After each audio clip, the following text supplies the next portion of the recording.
Mutton তেহারি কি করে বানাবেন সহজ উপায়ে, তবে আমার এই ভিডিওটা অবশ্যই আপনাকে দেখতে হবে। প্রথমে আমি নিয়ে নিয়েছি এলাচ, জায়ফল, কিছুটা রসুন, আদা নিয়ে নিয়েছি। সাথে কিন্তু 800 গ্রাম মতন মাটন ধুয়ে নিয়েছি। ধুয়ে বাটিতে রেখে পরিষ্কারভাবে এর মধ্যে আমি দই, গরম মশলার গুঁড়ো দিলাম, পরিমাণ মতন গোলমরিচ দিয়ে দিলাম, আর সাথে দিলাম আদা রসুনের একটা পেস্ট, যেটা আমি আগে থেকেই রেডি করে রেখেছিলাম। আর এর পর আমি নুন দিলাম, রেড চিলি পাউডার দিয়ে দিলাম কিছুটা, তাও পরিমাণ মতো। তারপর জিরের গুঁড়ো দিলাম। আর এর মধ্যে কিন্তু বেশ খানিকটা সর্ষের তেল লাগবে, কারণ একটু ঝাঁঝালো হতে হবে। আর মাটনটাকেও যখন আমরা কষাবো তার জন্য তেলটা খুব দরকার। তাই জন্য এই যতটা পরিমাণ দেখছেন যে 800 গ্রাম মাটনের মধ্যে নিয়েছি, ওইভাবে হিসেব করে তেলটা দিতে হবে। তারপর কড়াইতে বেশি একটা তেল না দিয়ে এর মধ্যে পুরো ওই গোটা গরম মশলার যে ভাগটা আমি আগে রেখে দিয়েছিলাম সেটা কিন্তু দিয়ে দিলাম।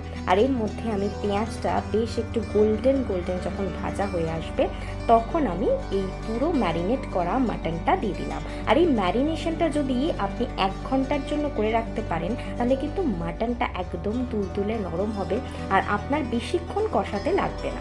তারপর আমি ভালোভাবে একটু জল দিয়ে সামান্য পরিমাণ এটাকে আমি কষিয়ে নিলাম।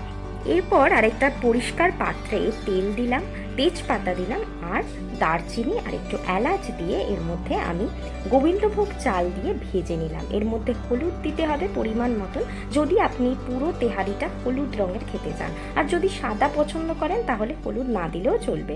আর গোটা লঙ্কা দিয়ে দিলাম এর মধ্যে, আর বেশ কিছুক্ষণ ভেজে নিলাম।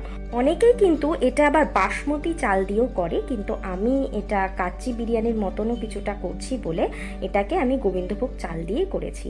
আর এই মাটনটা দেখুন এতটাই আমি ড্রাই করেছি, পুরোটা শুকিয়ে নিতে হবে কিন্তু কষিয়ে নিয়ে, যার মধ্যে বেরেস্তা ভাজাগুলো আলাদা করে দিয়ে দিয়েছি, কারণ আমি আগে থেকে ভেজে রাখা বেরেস্তাটাও কিন্তু করে রেখেছিলাম, যেটা মাটনের মধ্যে আমি দিয়েছি।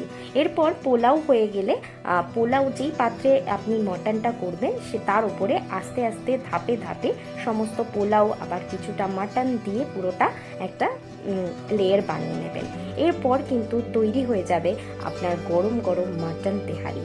আসলে ইতিহাসে আসা তেহারি ভারতীয় বংশোদ্ভূত একটি খাবার, আর এই খাবার প্রচলন বাংলাদেশ থেকে শুরু হয়েছে। আর ভারতে তেহারি বলতে বোঝানো হয় চালের হলুদ রং দ্বারা তৈরি একটি বিরিয়ানির রূপ, যা বাংলাদেশে কিন্তু কাচ্চি বিরিয়ানিও বলা হয়। আর মনে রাখবেন, মাটন তেহারিতে কিন্তু আপনি যতটা মাটন নেবেন ঠিক ততটাই চাল নেবেন। যেমন আমি এখানে 800 গ্রাম মাটন, এই মাটনটাও কিন্তু 800 গ্রামই আমি নিয়েছি।